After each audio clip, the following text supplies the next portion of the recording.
Maximum পুরুষটাই কাম করে, ভারী operation পুরুষটা করে। তুমি তোমার বিবিদের ল্যাংটা কইরা তুমি ওখানে দেখাইতে নিয়ে যাইতেছো, অথচ আল্লাহ পাক বলতেছেন আল্লাহু আখরাজাকুম, আমি আল্লাহ তোমাদেরকে বের করেছি তোমাদের মায়েদের পেট থেকে। তুমি কোনো টেনশন কইরো না, এক আলেমে দ্বীনের কাছে যাও, একটু পানি পড়া নাও, একটু তেল পড়া নাও। কোরআনে কারীমে আল্লাহ তাআলা নুসখা দিয়ে রাখছেন, ওই নুসখা নিয়ে যাও। সহজে আল্লাহ তাআলা ফেরেশতা পাঠান নূরের পর দিয়া, যে বনি আদমরে নূরের পরে কইরা পেটের থেকে বের কর যা। আল্লাহু আকবার। আল্লাহ তাআলা বের করেছে। সুতরাং কোন কোন যুবকরা দিয়েছি যারা বিয়ে করছি, বউটো আছে, বাচ্চা কাচ্চা হবে, যে সিজারের দিকে যাব না, আল্লাহর কাছে দোয়া করবো, সালাতুল ইনশাআল্লাহ ইনশাআল্লাহ, আলেম ওলামার কাছে তদবির দেব ইনশাআল্লাহ ইনশাআল্লাহ। একটা কাম তো হয়ে গেল, একটা কাম তো হয়ে গেল, অনেক বেটিকে বাঁচাই দিলাম। 30,000 টাকা হচ্ছে টাকার জন্য না, টাকা ঘোরা দিন ছাতা আসে আর যায়। এই গত 2 দিন 3 দিন আগে এক রাত্রে আমি হাতিয়ে পেয়েছি 70,000 টাকা। এটা কোনো 30,000 টাকা 40,000 টাকা বর্তমান জমানায় কোনো টাকা না, এটা কোনো টাকা নয়। তো এটা কি যে একজন নারী তার সবচেয়ে দামি জিনিস তার ইজ্জত, সেই ইজ্জতটা শেষ। ওখানে এমনও হতে পারে ওই সিজারের সময় তার ভিডিও করো, এমন হতে পারে। ঠিক ঠিক বলার দরকার আছে, আমি তো ঠিকই করতেছি, তবুও ঠিক ঠিক চিৎকার কি দরকার, এমনি শুনতে থাকে। আল্লাহ তাআলা বলেন আমি বের করেছি কি অবস্থায়, লা তা'লামুনা শাইআ, কোনো ইলম দেইনি তুমি, একদম মুখ। কিন্তু 3টা জিনিস দিছি, ওয়াজআলা লাকুমুস সামআ ওয়াল আবসারা ওয়াল আফইদা, তোমাদেরকে কান দিছি, চোখ দিছি, কলব দিছি। আমি আপনাদেরকে জিজ্ঞাসা করি, কলব বেশি দামি না চোখ বেশি দামি? কলব। থাক থাক, হাসিস না বাবা, শোন। কলব। এখন জিজ্ঞেস করি, চোখ বেশি দামি না কান বেশি দামি? চোখ। কিন্তু আল্লাহ বলে ওয়াজআলা লাকুমুস সামআ, আগে কান, ওয়াল আবসারা 2 নম্বরে চোখ, ওয়াল আফইদা 3 নম্বরে কলব। তার কারণ এই যে হর্নের আওয়াজ যাইতেছে, আওয়াজটা কেউ দেখে না, শোনে, শোনার পরে ওই দিকে যায়, যাওয়ার পরে দেখে, দেখার পরে এরপরে ছবি তুলে, ওই ছবিটা গিয়ে কলবের মধ্যে জমে। জন্য কানটা হলো অমন। কানটা হলো কি অমন? অমন কি? এটা হলো ছিদ্র, এই ছিদ্র দিয়ে ঢোকে, এর মধ্যে নজিল দেওয়া হয়, নজিল দিলে পরে যায় গিয়া দিলের মধ্যে জমে। জমে কার জমে? যে দিল আর কানের মাঝে কোনো পর্দা রাখে না। কিন্তু কেউ যদি গাড়ির মুখে একটা এরকম ছিদ্র আছে, গাড়ির মুখে ওখান থেকে একটা জিনিস খোলা হয়, খোলার পরে ওখানে নজেল দেয়, ওখানে যদি কেউ একটা বেড়া দিয়ে রাখে তাহলে কিন্তু আর তেল যায় না, তেল বাইরে পড়ে যায়। মেরা মোহতারাম ভাইও, আল্লাহর কসম খেয়ে বলতেছি, এই তেলটা ওই রকম ভিতরে তার ছিদ্র আছে, এইটা সে গ্রহণ করে তেলের মধ্যে জমে। কার জমে? কুদরতি নজেল তো আল্লাহ লাগাই দেয় কানে, কিন্তু ওইটা ভিতরে ঢুকলে তখন যদি সে দেল তার মুখ খুলে দেয়, দেলের মুখ খুললে আল্লাহ পাক দেলের মধ্যে কোরআন নিয়ে জমা করে, হাদিস নিয়ে জমা করে।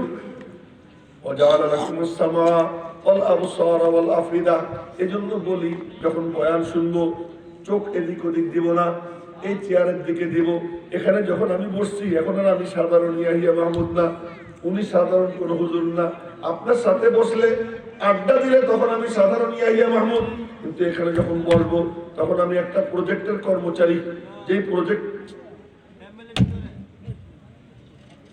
একটা প্রজেক্টের কর্মচারী, সেই প্রজেক্ট হলো হিফাজতে দ্বীন, সেই প্রজেক্ট হলো হিফাজতে ইসলাম, সেই প্রজেক্ট হলো হিফাজতে কোরআন, সেই প্রজেক্ট হলো হিফাজতে দ্বীনে মুহাম্মাদি। ওই প্রজেক্ট হলো আমার আল্লাহ পাকের প্রজেক্ট, যে প্রজেক্টের মহাপরিচালক হলেন আল্লাহ, আর যে প্রজেক্টের প্রধান কর্মচারী জনাবে মুহাম্মদুর রাসূলুল্লাহ। বলেন না সাল্লাল্লাহু আলাইহি ওয়াসাল্লাম, সবাই বলেন সাল্লাল্লাহু আলাইহি ওয়াসাল্লাম। সাংঘাতিক লাভের জিনিস, লাভের জিনিস। কি লাভের জিনিস? দুরূদ শরীফ পড়লে 10টা নেকি হয়, 10টা গুনাহ মাফ হয়, 10টা মর্যাদা বৃদ্ধি পায়, খাস 10 রহমত তার উপরে নাজিল হয়। বড় বড় দেখতেছি গোলাপ প্রসাদ, জোরে সোরে সবাই সুবহানাল্লাহ। আবার বলি না, 10টা নেকি হবে, 10টা গুনাহ মাফ হবে, 10টা মর্যাদা বৃদ্ধি পাবে, খাস 10 রহমত তার উপরে নাজিল হবে। এর থেকেও বড় গিফট যেটা ওইটা বলতেছি এখন, সেটা কি? এই লাইভ এখনই তার দুরূদ, তার নাম ঠিকানা সহ রওজা পাকের নবীজির কাছে পৌঁছে দেওয়া হবে। আচ্ছা, নবীজির কাছে পৌঁছে দিলে কি লাভ? মজার কথা শুনুন। নবীজি জীবনে খালি হাদিয়া দিতেন না, নিলেই কেউ দিলে নিতেন। ইন্তেকালের আগে বলছেন, আমি কারো কাছে ঋণী না, সবার ঋণ শোধ করে দিচ্ছি। কারো কাছে আমি ঋণী না, সবার ঋণ শোধ করছি। একজনের কাছে ঋণী আছি, আল্লাহ পাক বলছেন না, ওরে আমি শোধ করব। উনি হলেন আবু বকর সিদ্দিক রাদিয়াল্লাহু তাআলা। হাসরের ময়দানে কোটি কোটি মানুষের ভিড়ের মধ্যে হঠাৎ ডাক পড়ে, আবু বকর। জি মালিক। আমার দোস্ত তোর ঋণ শোধ করে নাই, আয় আমার কাছে আয়, আমি তোর ঋণ শোধ করে দেব। আবু বকর সিদ্দিক ছাড়া বাকি কারো কাছে নবীজি ঋণী না, সবার ঋণ শোধ করছে। কেউ হাদিয়া দিছে, নবীজি হাদিয়া দিয়ে দিছে। শুধু হাদিয়া দিয়েছেন তা না, আমরা তো পকেট দিয়ে দিছি, দাও খাজা বাবার দেখ, যত পারো দাও, আমি বলতেই থাকবো। দেওয়া আমার কাম না, আমার কাম হলো শুধু খাওয়া না। নবীজি কেউ হাদিয়া দিলে তারা কি করতেন? দিতেন। আমি চেষ্টা করি, আমার যদি কেউ কিছু দেয়, আমি বলি যে আপনি আমারে 10,000 দিচ্ছেন, আমি 1,000 দিব নেওয়ালা। একদিন আমার একজন 21,000 টাকা হাদিয়ে দিচ্ছে, এমনি রাস্তায় দেখা হয়েছে, 21,000 টাকা দিচ্ছে। তা আমি আমার পকেটে হাত দিয়ে 3,000 টাকা ছিল, আমি বলছি তোমার এটা নেওয়া লাগবে, না নিলে আমি এটা নিব। নবীজি বলছেন, তাহা দাও, তুমিও দাও, তুমিও দাও। নবীজির এটা অভ্যাস যে কেউ দিলে নবীজি দিতেন, যদি কিছু না থাকতো নবীজি দোয়া করে দিতেন। আর নবীজির দোয়া, ইয়াহিয়া মাহমুদের দোয়া, মুসলিউদ্দিন সাহেবের দোয়া, আর এই হুজুরের দোয়া।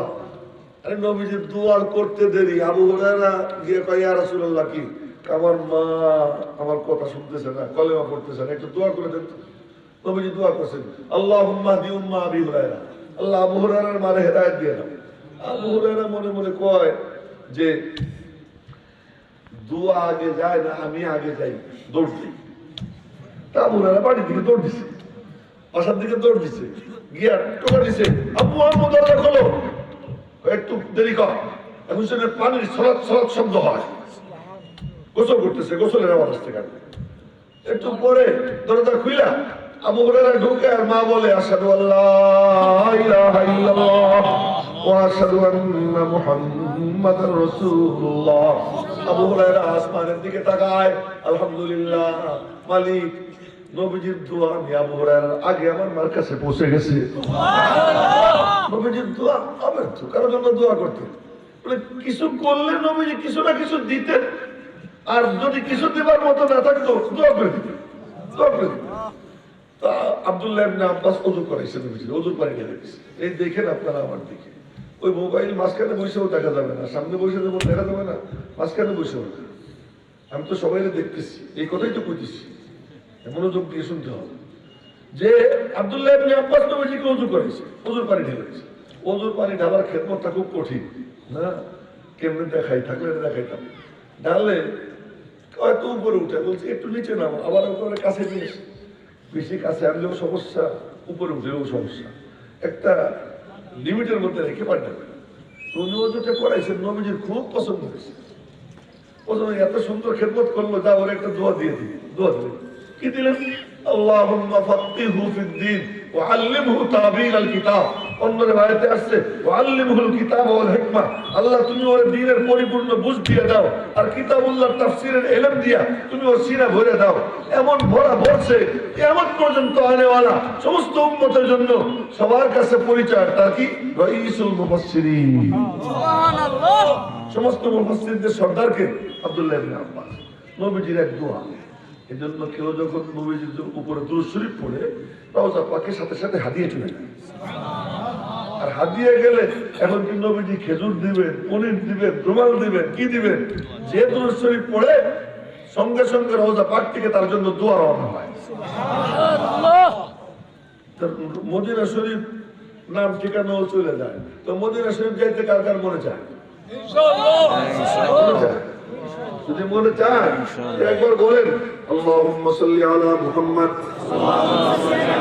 ওয়া আলা আলি মুহাম্মদ কামা সাল্লাইতা আলা ইব্রাহিম صليت على وعلى إبراهيم آل إبراهيم آل إبراهيم إنك حميد مجيد إنك حميد مجيد اللهم بارك على محمد اللهم بارك على محمد وعلى آل محمد وعلى آل محمد كما باركت على إبراهيم باركت على إبراهيم وعلى آل إبراهيم وعلى آل إبراهيم إنك حميد مجيد إنك حميد مجيد আল্লাহর কসম আমাদের সবার নাম ঠিকানা দুরূদ সহ রওজা পাকে চলে গেছে। बीमार मोहम्मद को दवा दो न दुआ दो, बीमार मोहम्मद को दवा दो न दुआ दो, उनको मदीने की फकत राह बता दो, उनको मदीने की फकत राह बता दो। নবী প্রেমিকের আর কিছু দরকার নাই, তারে দোয়াও দেওয়ার দরকার নাই, দাওয়াও দেওয়ার দরকার নাই, তারে শুধু বলে দাও মদিনায় কেমনে যাইতে হয়। মদিনায় যাওয়ার রাস্তা দুইটা, একটা হলো টেম্পোরারি আর একটা হলো স্থায়ী। বলবো একটা হলো টেম্পোরারি, এই ক্ষণিকের জন্য যায়, আর একটা হলো স্থায়ী ভাবে মদিনায় যাওয়ার রাস্তা। তাৎক্ষণিক যায়, যখন কেউ দুরূদ শরীফ পড়ে সঙ্গে সঙ্গে তার দুরূদ তার নাম ঠিকানা সহ রওজা পাকে চলে যায়। এটা হলো টেম্পোরারি, এটা হলো তাৎক্ষণিক, আর একটা হলো স্থায়ী। স্থায়ী ভাবে তার লিস্ট মদিনা শরীফ চলে যায়। কে কে চাই যে আমার নামটা স্থায়ী ভাবে রওজা পাকে নবীজির কাছে পৌঁছে যাক? কার কার মনে চায়? মনে চায়? তাহলে শোনেন, নিজের পকেট থেকে কথা বলতেছি না। হযরত মাওলানা আব্দুল্লাহ দরখাস্তি রহমতুল্লাহি আলাইহি, মাওলানা আব্দুল্লাহ দরখাস্তি রহমতুল্লাহ আলাইহি নাম নিলাম না, এই নাম নেওয়ার সাথে সাথে আরে আল্লাহ রে কোত্থেকে কই চলে গেছি, এখন মনে পড়ছে কি কইতেছিলাম, ওখানে ফিরে আসবানের পরে মাওলানা আব্দুল্লাহ দরখাস্তি রহমতুল্লাহ আলাইহি ওদের রওজা পাকে জিয়ারতে গেছে, সালাম দিয়েছেন, আসসালামু আলাইকা ইয়া নবিয়াল্লাহ, আসসালামু আলাইকা ইয়া রাসূলুল্লাহ, আসসালামু আলাইকা ইয়া খায়রা খালকিল্লাহ। আমারও সালাম, উনারও সালাম। উনি হাফেজে বুখারী না শুধু হাফেজে হাদিস ছিলেন, হাফেজে হাদিস ছিলেন, আশিকে রাসূল ছিলেন। তো গিয়ে সালাম দিয়েছেন, সালাম দেওয়ার পরে একটু গিয়ে রেস্ট নিয়েছেন, ঘুমাইছেন। ঘুমের মধ্যে নবীজির সঙ্গে দেখা, নবীজির সঙ্গে দেখা, গল্প সল্প করে বলতেছেন ইয়া রাসূলুল্লাহ নিয়ত করছি আর পাকিস্তান যাব না। তখন পাকিস্তান, আর পাকিস্তান যাব না, এখানেই থাকবো। নবীজি বললেন না, তুমি পাকিস্তান চলে যাও, ওখানে গিয়ে আমার মিশনের কাজ করো। बीमारे मोहम्मद को दवा दो न दुआ दो, उनको मदीने की फकत राह बता दो। ওখানে গিয়ে আমার মিশনের কাজ করো। কি আপনার মিশন?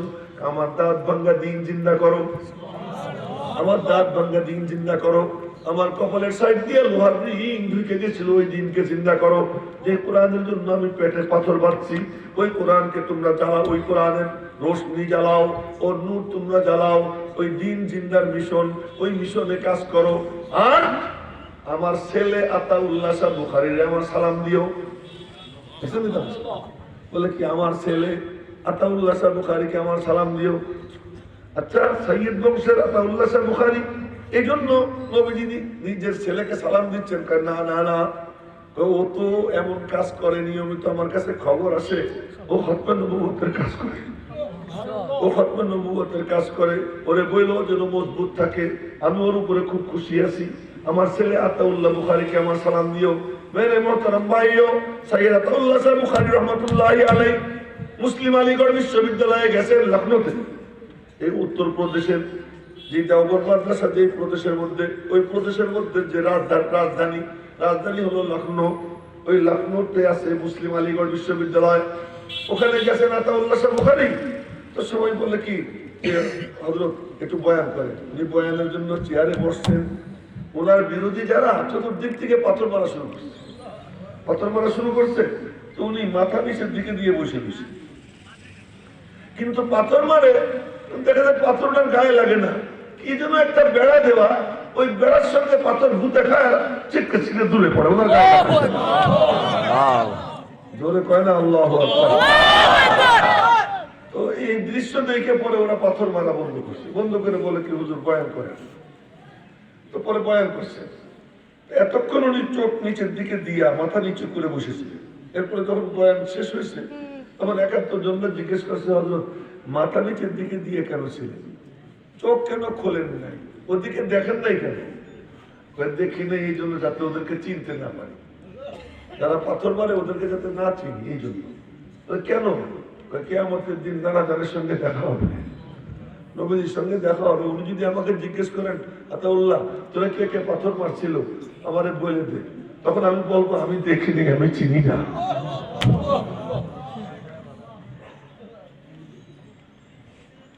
তো মানে দ্বীনের খাদেম কারা, দ্বীনের খেদমত যারা করছেন, নবীজির মিশনে যারা কাজ করেন তারা কেমন?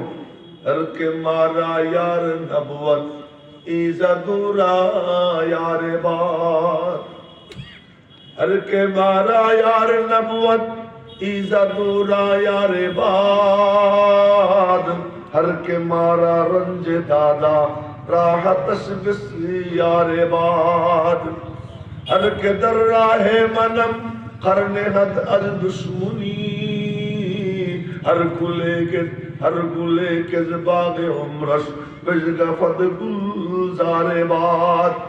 मालिक যে আমার শত্রু তুমি তার বন্ধু হয়ে যাও, যে আমার পথে কাটা বিছায় তুমি তার জীবনকে ফুলে ফলে ভরে দাও। এ আতাউল্লাহ শাহ বুখারী। তো মহানা আব্দুল্লাহ দরখাস্তি রহমতুল্লাহ আলাইহি বলেন, নবীজি আমাকে বললেন তুমি পাকিস্তান যাও, এই মিশনের কাজ করো। আর আতাউল্লাহ শাহ বুখারীকে বলল, আমার ছেলে আতাউল্লাহ বুখারীকে আমার সালাম দিও, আর বলল আমি তার উপরে খুব খুশি। তার মানে স্থায়ীভাবে তার নাম রওজা পাকে নবীজির কাছে পৌঁছে গেছে, স্থায়ীভাবে কার নাম যায় যে নবীজির মিশন নিয়ে কাজ করে।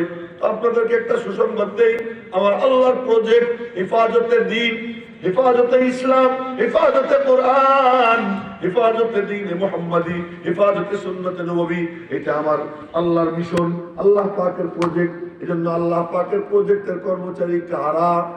যে হাফেজ সেও কর্মচারী, যে পড়ায় সেও কর্মচারী, যে নাকি মুহতামিম সেও কর্মচারী, যারা সহযোগিতা করে তারাও কর্মচারী, যে সন্তান মাদ্রাসায় দেয় সেও কর্মচারী, যে সন্তানটা পড়ে সেও কর্মচারী। কোন প্রজেক্টের কর্মচারী? আল্লাহ পাক যে প্রজেক্টের মহাপরিচালক, বলেন না আল্লাহু আকবার। এই প্রজেক্টের মহাপরিচালক কে? আল্লাহ। সে আল্লাহ পাক যে প্রজেক্টের মহাপরিচালক, ওই প্রজেক্টের কর্মচারী কারা? যে কোরআন পড়ে, যে কোরআন পড়ায়, যে মাদ্রাসায় সহযোগিতা করে, যে মাদ্রাসা পরিচালনা করে, যারা সহযোগিতা করে সবাই ওই প্রজেক্টের কর্মচারী। তো ওই প্রজেক্টের স্থায়ী কর্মচারী হয়ে যায় সে যে কোরআনে কারীমের খেদমতের সঙ্গে নিজেকে জুড়ে ফেলে। কে কে রাজি আছে? জুড়বো ইনশাআল্লাহ, জুড়বো তো ইনশাআল্লাহ। আল্লাহ তৌফিক দান করুক, কবুল করুক, সকলে বলি আমিন। তো বলতেছিলাম, কথা অনেক দূর চলে গেছে, যে আল্লাহ পাক রব্বুল আলামিন মানুষকে কি করেন নাই? ইলম দেন নাই। তিনটা জিনিস দিয়েছেন, কি? ওয়াজআলা লাকুমুস সামা ওয়াল আবসারা ওয়াল আফইদা, কান দিছেন, চোখ দিছেন, কলব দিছেন। পরে বলেন লাআল্লাকুম তাশকুরুন, তোরা যাতে শুকর আদায় করিস, এই জন্য এই তিনটা দিছি। তার মানে এই তিনটা যে কাজে লাগায়, রব্বুল আলামিন বলেন ইন্না ফি যালিকা লাযিকরা। এই যে কোরআন শরীফ সামনে,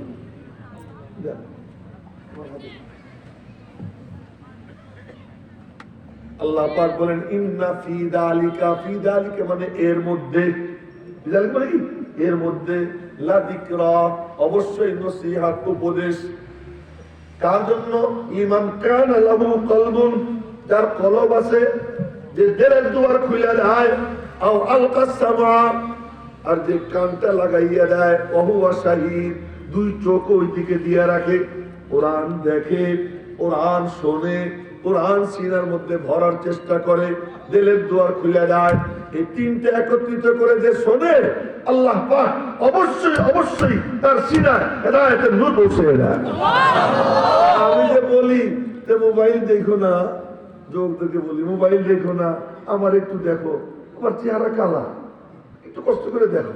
এখন তো আমি নবীজির চেয়ারে বসা, এখন তো আমি ওই প্রজেক্টের কর্মচারী, এখন যারা এখানে বসা তারাও ওই প্রজেক্টের কর্মচারী। যে প্রজেক্টের মহাপরিচালক হলেন কে? আল্লাহ। সেই প্রজেক্টের কর্মচারী হইতে হলে তার নিয়ম নীতি মানতে হবে না?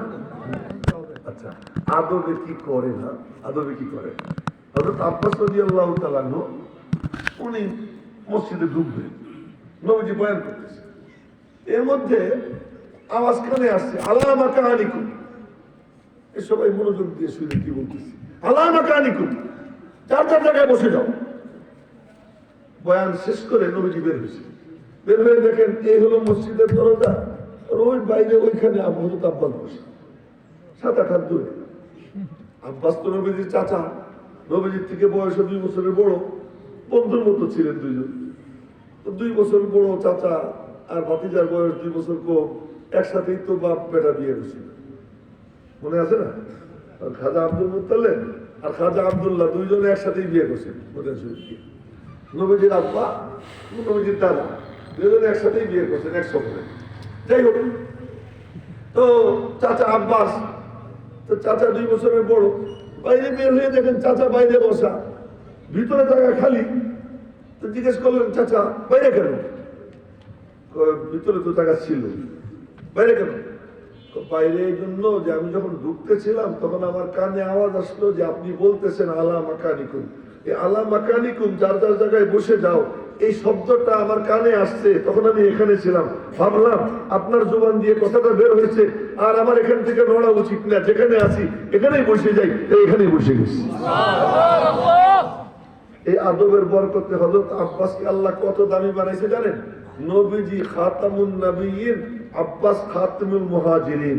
নবীজি মানে জিন্দা থাকতে নবীজির ওসিলা দিয়া সাহাবীরা দোয়া করত, আল্লাহ বৃষ্টি দিত। নবীজির ইন্তেকালের পরে হযরত ওমর রাদিয়াল্লাহু তাআলা আনহুর জামানায় বৃষ্টি বন্ধ হয়ে গেছে, তো বৃষ্টির জন্য কোনো ইস্তেসকার নামাজ কিচ্ছু না পড়া, শুধু হযরত আব্বাসকে নিয়ে খোলা আকাশের নিচে দাঁড়াইয়া দোয়া করছেন যে আল্লাহ, নবীজি থাকলে নবীজির ওসিলায় বৃষ্টি চাইতাম, নবীজি নাই, ওনার চাচা আব্বাসকে নিয়ে আসছি, তুমি বৃষ্টি দাও। বলতে দেরি, আকাশ থেকে বৃষ্টি শুরু হতে দেরি হয়নি। এজন্য আপনাদেরকে বলবো, আমরা যখন এই চেয়ারে বসে কথা বলি তখন আমরা থাকি না, আমরা অন্য কিছু হয়ে যাই। এই সময় প্রতিষ্ঠানের যে আদর করবে আল্লাহ পাক তার সিনা হেদায়েতের নূর বসে। এজন্য মাথাও নাড়াইয়েন না, এদিক ওদিক তাকাইয়েন না, মোবাইলও ধরেন না, সব পকেটে রেখে মনোযোগ দিয়ে শোনেন। আমি কথা অনেক দূর চলে গেছে, যে কথা বলতে চাইতেছিলাম যে কালাম, আল্লাহর কালাম নূর, আল্লাহর কালাম ভারী, এই ভারী কালাম, নূরওয়ালা কালাম।